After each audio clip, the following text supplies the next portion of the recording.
Bonjour, alors, deuxième partie du chapitre 1. Alors, on a vu ensemble l'introduction au domaine de l'électronique de puissance. Je vous ai commencé à vous donner les débuts des bases de connaissances et de vocabulaire sur les différentes structures de convertisseurs que l'on avait, les endroits où on pouvait les trouver, les schémas de pensée et vos différents objectifs. Ensuite, on a regardé ensemble les rappels de mathématiques pour savoir effectivement mathématiquement comment vous deviez mettre en forme, ou tout du moins sur quels étaient les outils que vous alliez utiliser pour pouvoir répondre aux différentes questions que vous alliez avoir dans les TD, dans les examens et dans tous les endroits où on va pouvoir vous évaluer à un moment ou à un autre. Ensuite, on a regardé ensemble les différents interrupteurs qui allaient être utilisés dans les structures d'électronique de puissance que vous pouviez trouver. Donc diode, transistor, thyristor, triac, IGBT, MOSFET, NFET, etc. Donc maintenant que je vous ai donné toutes les bases, on va revenir aux objectifs de base qui sont définis dans le domaine de l'électronique de puissance et les objectifs qui sont associés à votre contenu de cours pour cette deuxième année de licence. C'est en gros quels sont maintenant les interrupteurs et qu'est-ce qu'on va regarder impérativement lorsqu'on travaille dans l'électronique de puissance. Donc je terminerai le chapitre par une petite synthèse aussi. Et puis à partir de ça, on rentrera éventuellement dans les chapitres d'après, sûrement dans les chapitres d'après, sur les différentes structures de convertisseurs, les convertisseurs régulés, les convertisseurs stabilisés, les alimentations flyback, etc. Bien, alors petit rappel, donc on avait terminé par cette diapo-là la dernière fois. C'est-à-dire que la dernière fois du chapitre 1, on est bien d'accord, un interrupteur semi-conducteur idéal possède les caractéristiques suivantes: une impédance nulle pour la phase de conduction, c'est-à-dire que lorsqu'il est en position fermée, donc en position on, une impédance infinie lorsque la liaison est coupée, c'est-à-dire lorsque l'interrupteur est en position ouverte, il empêche le courant de transiter, il empêche le courant de transiter à l'intérieur de votre maille, et un temps de réponse nul transitoire de passage entre l'état on et off et on qui est normalement à peu près égal à 0, ou qu'on va espérer, que vous allez espérer avoir à peu près égal à 0. Donc, on avait terminé sur cette diapo-là. Et donc, ce que vous avez comme information qui est donnée ici, c'est ce que vous allez utiliser dans normalement 99% des travaux dirigés et 99% des examens que vous allez avoir. C'est-à-dire qu'à chaque fois qu'on va parler d'un interrupteur semi-conducteur, et que je vais vous définir, vous donner une information d'interrupteur semi-conducteur, sauf contre-indication donnée dans le sujet, dans l'énoncé, vous allez toujours le considérer en fonction des trois règles qui sont données ici: impédance nulle pour la phase de conduction, impédance infinie lorsqu'il est en position ouverte, et temps de réponse instantané à l'intérieur de votre semi-conducteur. Alors, dans la réalité, effectivement, on va ajouter quelques petits coups d'œil, ça fonctionne malheureusement pas tout à fait comme ça. Alors, pourquoi est-ce qu'on fait cette hypothèse-là, ou ces hypothèses-là, lorsque votre système fonctionne? Pour une raison très simple. Je vous rappelle que votre objectif, c'est de transférer de l'énergie entre une entrée et une sortie. Cette énergie, ça reste de l'énergie électrique, parce que effectivement, elle vient d'un endroit, vous allez la transférer à un autre, vous allez changer sa nature, vous allez utiliser pour cela des convertisseurs statiques, et à l'intérieur de la structure des convertisseurs statiques que vous allez avoir, effectivement, vous allez faire transiter l'énergie, vous allez diriger, orienter, organiser l'énergie à l'intérieur de votre structure à l'aide de ces différents interrupteurs. Donc, si vous considérez par définition que votre interrupteur ne possède pas d'impédance lorsqu'il est en position fermée,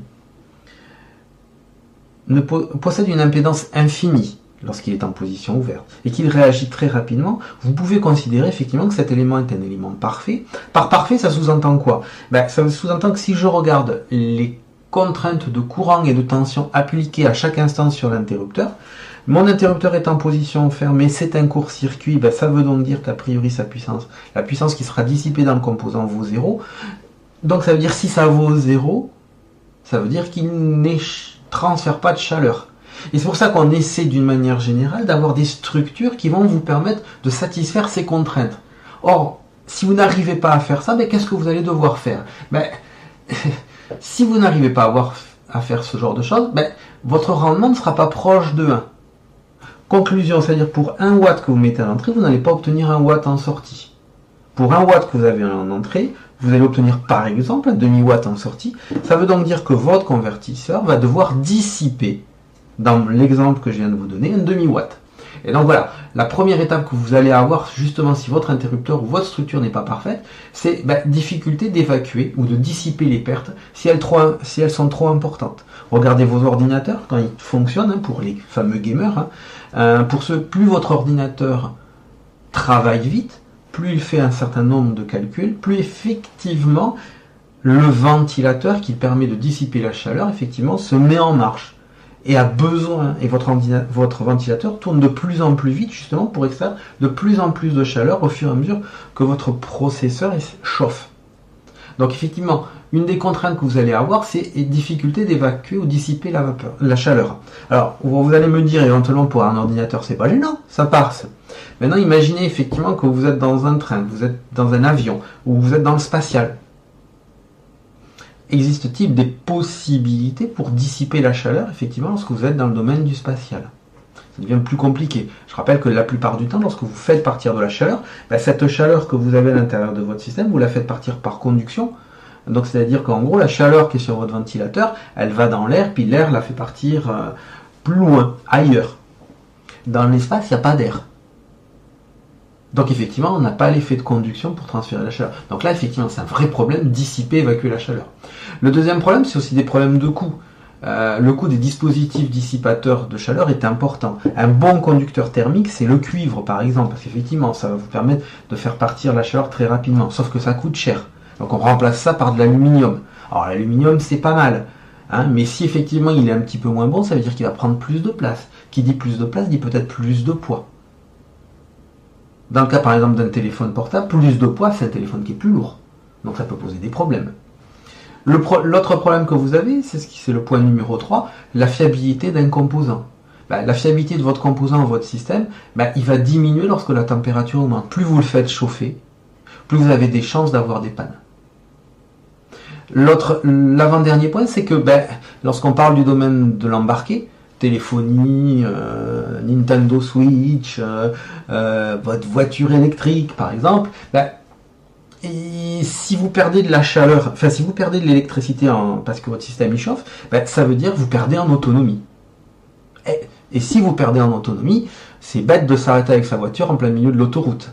Ou c'est bête éventuellement d'avoir son téléphone portable pendant une conversation que vous êtes en train d'avoir qui s'arrête brutalement parce que votre téléphone a passé son temps à chauffer plutôt que de transférer des informations. Donc là, effectivement, ça pose des problèmes concernant l'autonomie. Puis ensuite, effectivement, tous ces problèmes-là, à un moment ou à un autre, il est nécessaire de faire ce qu'on appelle de conserver un bilan économique satisfaisant. Si vous mettez 3 euros d'électricité dans votre téléphone et que vous en perdez systématiquement 1,5 simplement en chaleur, c'est pas forcément très intéressant. Je préfère avoir un radiateur directement dans ma maison. Ça chauffera bien ma salle de bain qu'une tripotée de téléphone portable pour chauffer ma salle de bain. Bon, par contre, effectivement, je ne vais pas utiliser un radiateur pour téléphoner, mais son rôle, moi, c'est de chauffer. Dans le cas de la téléphonie, effectivement, ça n'a pas d'intérêt.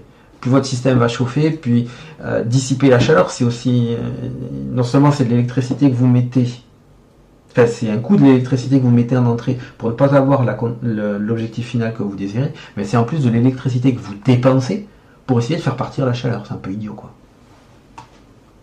Donc voilà, donc ça fait partie de plein de petites contraintes que vous allez avoir. Alors d'une manière générale, ce qu'on va vous demander, c'est principalement d'assurer et de vérifier, et je précise bien vérifier, que le rendement de votre convertisseur sera systématiquement le plus proche de 1. Ça signifie donc que quel que soit le schéma électrique que vous allez avoir à l'intérieur de votre structure, vous allez regarder pour chacun des composants les pertes qui peuvent être associées avec les différents composants que vous avez. Alors pour faire ça, on en revient systématiquement aux bases. Et les bases qui vont à un moment ou à un autre vous permettent de vérifier que vous avez des pertes, vous permettent de vérifier qu'à un moment ou à un autre vous transférez correctement ou pas l'énergie entre l'entrée et la sortie, c'est les calculs de puissance instantanée. C'est-à-dire qu'à tout moment, vous allez faire pour chacun des composants des calculs de puissance instantanée, voire éventuellement des calculs de puissance moyenne, parce que je vous le rappelle, dans le cas de votre convertisseur, pour que votre convertisseur fonctionne correctement, c'est une succession d'états transitoires. Qui dit succession d'états transitoires signifie qu'il y a des moments où vos convertisseurs, vos interrupteurs vont être en position on puis off, on puis off, on puis off. Donc effectivement, peut-être que le calcul, la vérification de la puissance instantanée ne sera pas suffisante, mais vous allez devoir aussi faire éventuellement des calculs de valeur moyenne.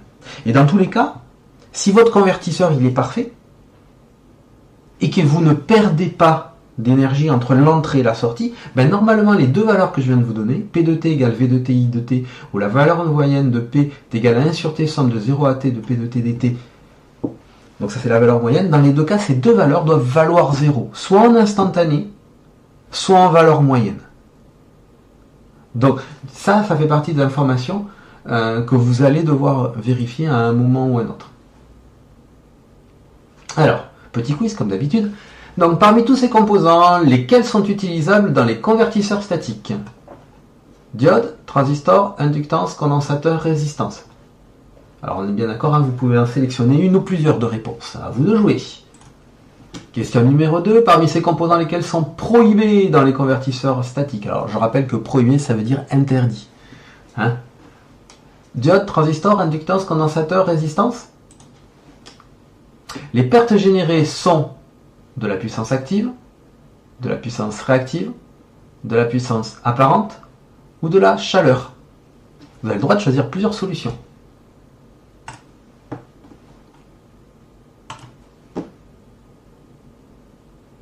Alors, donc nous, ce que vous allez essayer quand vous allez faire vos différents schémas électriques et que vous allez devoir vérifier à un moment ou à un autre, c'est que les deux conditions que je viens de vous donner, P de T égale U de T I de T, ou intégrale de la puissance instantanée qui doit être elle aussi égale à 0. C'est préférable. D'accord? Alors, le plus facile, ça reste quand même le numéro 1. Si votre puissance instantanée vaut 0, ça c'est cool parce que on a la certitude que quels que soient les états de fonctionnement de votre structure, à un moment ou à un autre, à tout instant, pardon, vous avez la certitude de ne pas avoir de perte à l'intérieur d'un composant.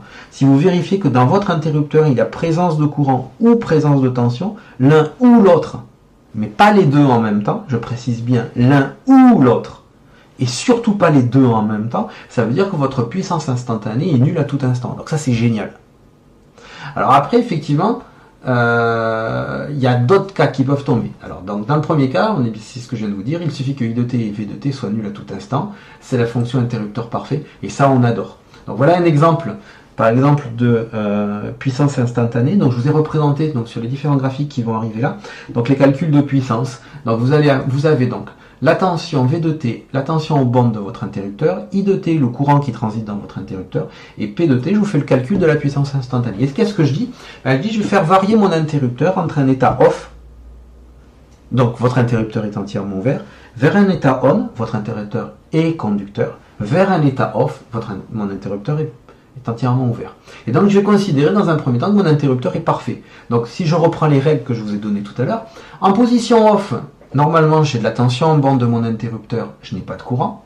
En position on, je n'ai pas de tension aux bandes de mon interrupteur puisqu'il est parfait, et donc j'ai du courant qui transite dans mon interrupteur. Et en position off, là je retombe sur le troisième état, le deuxième état d'origine, c'est-à-dire j'ai de la tension aux bornes et pas de courant. Et si je fais le calcul instantané de ma puissance, quand j'ai de la tension, j'ai pas de courant, donc ça vaut 0. Quand j'ai pas de tension, j'ai du courant, donc ça vaut 0, ce qui signifie que la puissance instantanée dans ce cas-là, elle vaut 0 à tout instant à l'intérieur de mon système. Donc c'est bien ce que je vous disais tout à l'heure. Si vous arrivez effectivement d'avoir du courant ou de la tension, et je précise bien l'un ou l'autre, tout fonctionne parfaitement dans votre système. Ça signifie que vous allez avoir un rendement de la structure énergétique de votre convertisseur qui sera très très proche de 1. Enfin, dans ce cas-là, proche de 1. Donc c'est ce que je vous disais ici, sur le tracé I de T égale à V, l'état d'interrupteur fermé représenté par un trait en pointillé. Quand l'interrupteur est ouvert, le courant qui le traverse est nul. Ainsi, quel que soit V de T, la puissance instantanée, elle vaut 0. L'état d'interrupteur est ouvert, représenté par un trait continu horizontal. Donc alors faites attention, dans le vocabulaire, ce chapitre-là, c'est aussi un chapitre de vocabulaire, de manière à ce qu'on puisse parler ensemble et avoir le même langage. Quand je vais utiliser les termes fermé, passant ou on ou 1, ça va vouloir dire la même chose, c'est-à-dire que quand je vais vous dire 1 ou on, ça veut dire que mon interrupteur est passant ou qu'il est effectivement en position fermée. Et Et inversement, lorsque je parlerai de 0 ou de off, ça signifiera que mon interrupteur est bloqué ou en position ouverte. D'accord? Alors, malheureusement, tout ce que je vous ai dit, donc ça c'est ce que vous allez utiliser dans tous vos cours, dans tous vos TD, enfin dans 90% des cours et des TD. Alors il y aura forcément des moments où ce que je viens de vous dire, je vais insérer à l'intérieur d'un TD ou d'un examen, il y aura toujours une petite question à un moment ou un autre. Alors, en général c'est une petite, si vous m'énervez ça sera beaucoup, mais en général c'est une petite. C'est-à-dire je vais dire que votre interrupteur n'est peut-être pas entièrement parfait. Alors, il existe un certain nombre de cas, on va les voir ensemble, où votre interrupteur n'est pas entièrement parfait. Alors, on va prendre le premier cas, c'est-à-dire que on va considérer que vous avez un interrupteur qui, lorsqu'il est en position ouverte, il laisse passer un faible courant, appelé un courant de fuite. Et à ces bornes, il possède à ces bornes une tension importante pendant son blocage. C'est-à-dire qu'on est bien d'accord. Si vous vous souvenez, le chapitre sur les interrupteurs semi-conducteurs, donc le chapitre 2, je vous avais dit qu'effectivement il y avait des interrupteurs semi-conducteurs, en particulier sur la diode, qui lorsqu'ils étaient en position ouverte, avaient un certain courant de fuite de l'ordre du microampère. Donc là, je vais dire, effectivement, je vais partir de cette structure-là. Imaginons que vous ayez, à un moment ou un autre, lorsque votre interrupteur est en position ouverte, un courant de fuite à l'intérieur de ce composant. Alors, comment ça se traduit, ça? Alors, donc je reprends donc mes trois courbes. La position off, la position on, la position off pour la tension, le courant et la puissance instantanée. Donc, en position off, vous avez de la tension en borne de votre interrupteur. Et qu'est-ce que je viens de vous dire? C'est que vous avez un courant de fuite à l'état off. Donc regardez sur ma courbe de courant, au même instant, effectivement, ma courbe qui tout à l'heure, dans l'état où mon interrupteur était parfait, était égale à 0, le courant valait 0 ampère, cette fois-ci, effectivement, j'ai une petite valeur de courant à l'intérieur de ma structure. À l'état on, j'ai pas de tension, je n'ai pas changé les caractéristiques, donc du coup, a priori, lorsque mon interrupteur est fermé, je n'ai pas de tension à ces bornes, j'ai la totalité du courant qui apparaît, et en position, je reviens sur la position d'origine. Donc qu'est-ce que ça veut dire sur la puissance instantanée de mon système? Je fais le produit du courant fois de la tension, et là par rapport à tout à l'heure, j'avais soit le courant, soit la tension qui valait 0. Cette fois-ci, à l'état off, j'ai de la tension, beaucoup de tension, et un petit peu de courant qui transite à l'intérieur. Ce qui signifie que j'ai a priori un peu de puissance qui va être dissipée dans mon interrupteur lorsque celui-ci sera en position ouverte. Petite question. Oups, je vais aller trop vite. Si on considère un interrupteur semi-conducteur alimenté sous une tension de 230 volts efficace, son courant de fuite à l'état ouvert est de 10 nanoampères, quelles sont les pertes à l'état off? Voilà ma petite question. Petite calculette, petite feuille de papier, et à vous de me donner la valeur. Et vous avez 5 minutes. Alors, premier cas, l'interrupteur est parfait. Deuxième cas, il peut avoir cet interrupteur, mon interrupteur, avoir un courant de fuite à l'état on, à l'état off. Maintenant, autre possibilité, mon interrupteur peut avoir effectivement une faible tension, c'est-à-dire ne pas avoir une résistance égale à 0, mais avoir une résistance qui est différente de 0 lorsqu'il est en position on. Donc à ce moment-là, qu'est-ce qui se passe? Donc regardez, voilà, je vous retrace une nouvelle fois mes trois états de fonctionnement, ma tension et mon courant ainsi que ma puissance instantanée. Donc je garde quand même la condition que j'avais juste à l'avant, c'est-à-dire que j'ai un petit peu de courant de fuite. Maintenant je rajoute que j'ai un courant, j'ai une certaine résistance interne de mon interrupteur. Donc qu'est-ce que ça change sur mes courbes? Alors, tout à l'heure je vous disais, j'ai de la tension à l'état off, au bord de mon interrupteur. Il y a un petit courant de fuite, donc effectivement j'ai un petit peu de puissance. Maintenant, qu'est-ce que je vous dis? J'ai une résistance interne dans mon interrupteur lorsque celui-ci est en position on. Donc tout à l'heure, j'avais du courant à l'intérieur de mon circuit lorsqu'il était en position fermée. Je n'avais pas de tension, puisqu'effectivement, mon impédance valait 0, U égale RI. Donc cette fois-ci, je vous dis, j'ai une certaine valeur. Donc du coup, puisque je fais passer mes X ampères à l'intérieur de mon interrupteur, si je possède une impédance interne à l'intérieur de mon interrupteur, ça signifie donc que je vais retrouver aux bornes de mon interrupteur une certaine valeur de tension lorsque celui-ci sera en position on. Alors que tout à l'heure, j'avais du 0. Conclusion, ça signifie que je vais donc avoir des pertes lorsque cet interrupteur sera principalement sera en position on. Alors ces pertes portent un nom, c'est ce que l'on appelle les pertes par conduction. Et du coup, vous avez une définition des pertes par conduction. Si vous reprenez tous les éléments que je viens de vous donner, les pertes par conduction, c'est quoi? Ce sont les pertes dues à la présence simultanée de courant et de tension à l'intérieur des interrupteurs semi-conducteurs. Ça, c'est la définition. Donc du coup, petite question, je vais reprendre exactement les mêmes informations que je vous ai données tout à l'heure. Si j'ai un interrupteur toujours sur 230 volts efficace, parce que j'aime bien cette valeur, son courant nominal est de 20 ampères, et le RDS on, donc la résistance drain source de mon interrupteur en position on, rappelez-vous le chapitre sur les interrupteurs semi-conducteurs, est de 100 milliohms. Maintenant, je vous pose la question, donnez-moi la valeur des pertes par conduction. Et vous avez 5 minutes. La calculatrice va chauffer. Donc, troisième étape, troisième cas particulier au niveau des pertes que l'on peut trouver. On peut envisager effectivement que notre interrupteur, je vous disais tout à l'heure, il a une impédance infinie quand il est en position ouverte, il a une impédance qui vaut 0 lorsqu'il est en position fermée. Je viens de vous montrer que malheureusement, ces deux cas n'étaient pas potentiellement toujours possibles. Puis le troisième état que je vous avais donné pour mon interrupteur parfait, c'est que la commutation, elle est instantanée. C'est-à-dire que vous allez passer de l'état on vers off ou off vers on en un claquement de doigts, et ce claquement de doigts, il est égal à 0. Bon, malheureusement, parfois, vos interrupteurs ne permettent pas de faire une commutation instantanée. C'est-à-dire ne vous permettent pas de transiter de l'état off vers on ou de on vers off de manière linéaire verticale. Donc c'est exactement ce que je vous ai représenté ici. Donc j'ai gardé mon courant de fuite, j'ai gardé ma perte par conduction, et donc je rajoute dans cet état-là effectivement que j'ai un certain temps pour passer de l'état off vers on, et j'ai un certain temps pour passer de l'état on vers off. Vous voyez, sur les différentes courbes de tension que j'ai, le changement d'état n'est plus symbolisé par une droite verticale, mais par une droite possédant une certaine pente. Ce qui signifie que lorsque je vais avoir de la tension à l'état off au bord de mon interrupteur pour en avoir très très peu à l'état on, je n'avais que très très peu de courant à l'état on, et à ce moment-là, je vais mettre un certain temps pour arrêter à l'état off. Rappelez-vous bien, dans le chapitre sur les interrupteurs semi-conducteurs, à un moment, je vous ai parlé qu'il y avait un certain temps pour que certains interrupteurs, retrouvez-le bien, ces interrupteurs passent de l'état on vers off. Il y avait des centaines de volts par microseconde, ou des centaines d'ampères par microseconde. Là, c'est exactement ce que je vous ai représenté sur ma courbe, c'est-à-dire que je vais avoir un certain temps pour descendre la tension, et je vais avoir un certain temps pour augmenter le courant.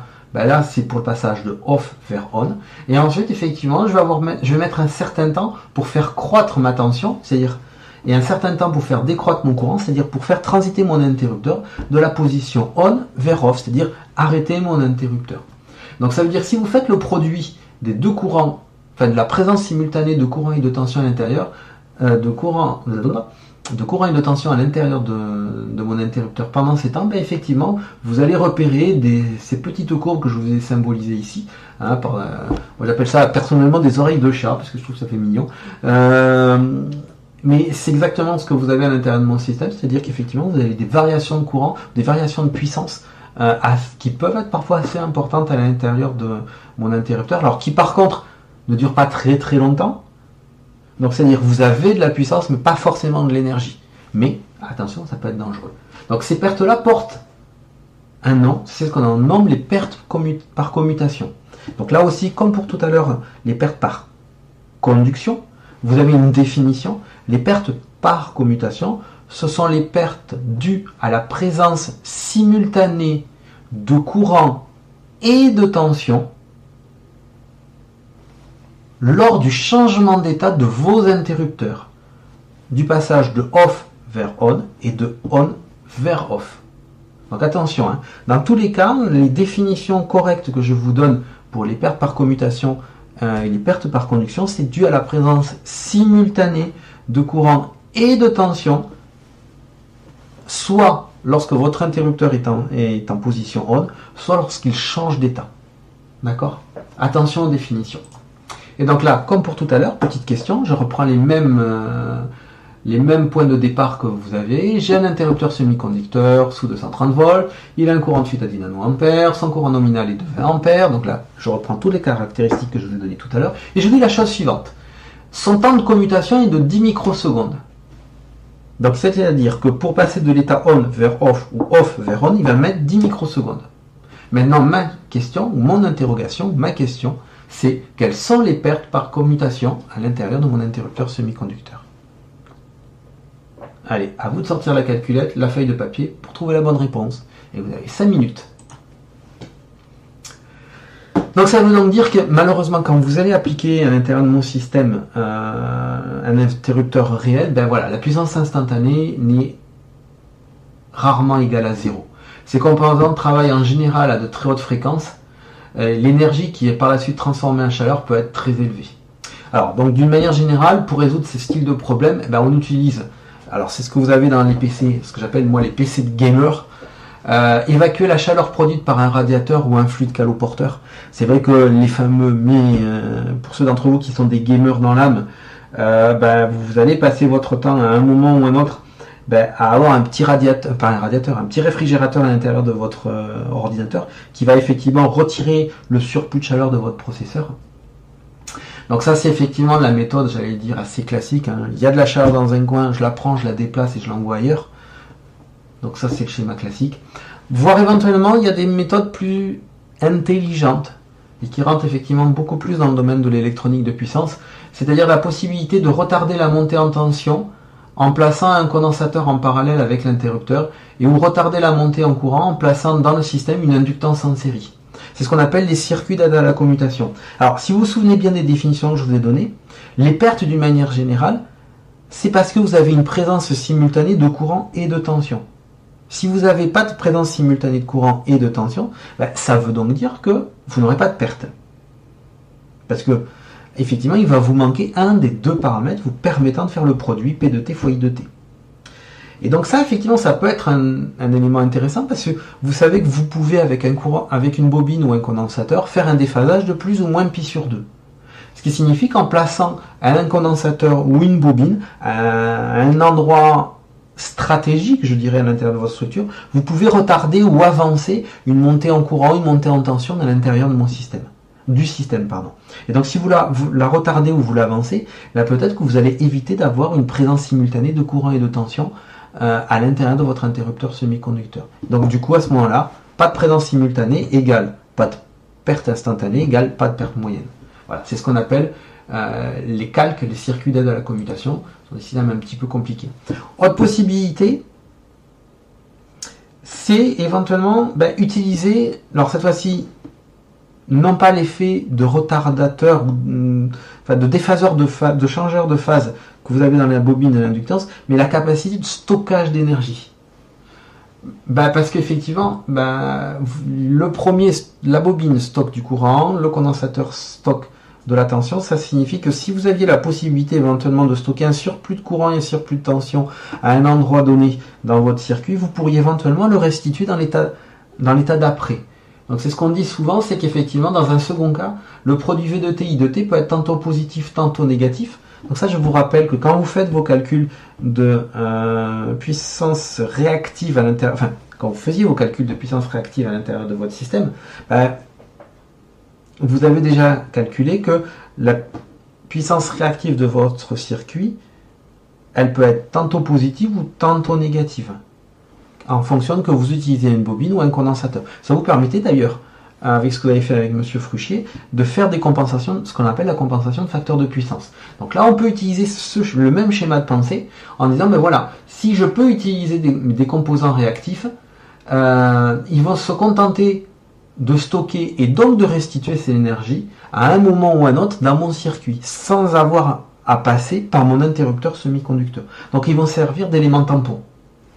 C'est ce que je vous dis ici, ils peuvent être considérés comme des réservoirs énergétiques. Et à ce moment-là, effectivement, on applique les vieilles règles que vous connaissez, que vous avez appris quand vous étiez au lycée, 1/2 de CV carré pour le condensateur, 1/2 de LI carré pour la bobine. Voilà, donc ça fait partie effectivement des différentes solutions technologiques qui existent pour éviter d'avoir de la chaleur à l'intérieur d'un convertisseur statique. Donc en conclusion, un convertisseur statique c'est quoi ? c'est un convertisseur qui convertit de l'énergie électrique en énergie électrique en n'utilisant que des interrupteurs semi-conducteurs, le transistor, la diode, le thyristor, le triac, et des condensateurs et des bobines, éventuellement des transformateurs haute fréquence. Mais surtout pas, on est bien d'accord, de résistance. L'élément prohibé, c'est réellement la résistance. Donc votre convertisseur statique, c'est un convertisseur de l'énergie électrique en énergie électrique, n'utilisant que des interrupteurs semi-conducteurs, ainsi que des condensateurs et des bobines, et éventuellement des transformateurs à l'intérieur de votre système. Et le convertisseur, donc toujours en synthèse, ce que vous devez bien retenir, c'est que le fonctionnement d'un convertisseur statique est basé sur la modification séquentielle des liaisons entre la source d'entrée et la charge. Parce que vous allez effectivement avoir des interrupteurs que vous allez mettre en marche pendant certains instants, d'autres qui vont être ouverts pendant ces mêmes instants, et donc effectivement vous allez transférer, activer ou désactiver des mailles à l'intérieur de votre circuit. Donc ces liaisons dépendent de l'état de vos différents interrupteurs. Donc pour l'étude des convertisseurs statiques, il faut déterminer du coup donc des équations différentielles de fonctionnement qui vont correspondre à chaque phase de fonctionnement. Les interrupteurs ne varient pas. Il faut dans ce cas établir des schémas partiels de fonctionnement. L'interrupteur est en position on, c'est un fil. L'interrupteur est en position off, c'est un circuit ouvert.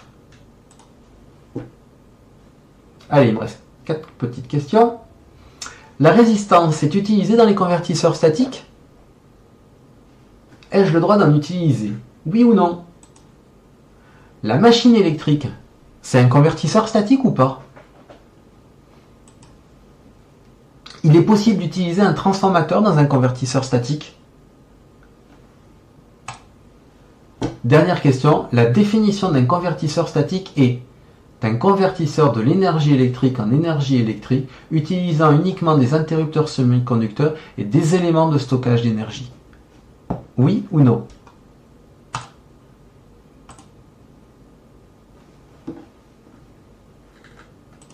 Et voilà, c'est terminé. Donc on a tout vu maintenant. Maintenant vous savez tout. Vous savez pourquoi vous faites de l'électronique de puissance, en espérant que vous ayez mis encore ça. Vous avez les différentes règles de mathématiques que vous allez employer. Donc ça, parfait, vous les connaissez aussi. Vous connaissez les différents interrupteurs que vous allez utiliser. Vous en connaissez les différents points que vous allez devoir observer. Donc, les modifications séquentielles, les calculs de puissance, les éléments de stockage ou pas de stockage. Donc, vous en connaissez tous les éléments. Maintenant, ce qu'on va commencer à regarder, c'est regarder les différents schémas électriques qu'on va utiliser. Donc, ce qu'on appelle les alimentations régulées, les alimentations stabilisées, les hacheurs, les alimentations flyback, les alimentations forward. Donc c'est ce qui va arriver à partir du chapitre 4 qu'on verra la semaine prochaine.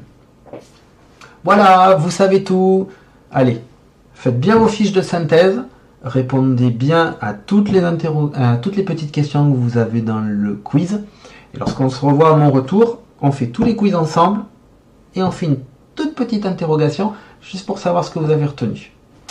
Voilà, allez à toutes, travaillez bien.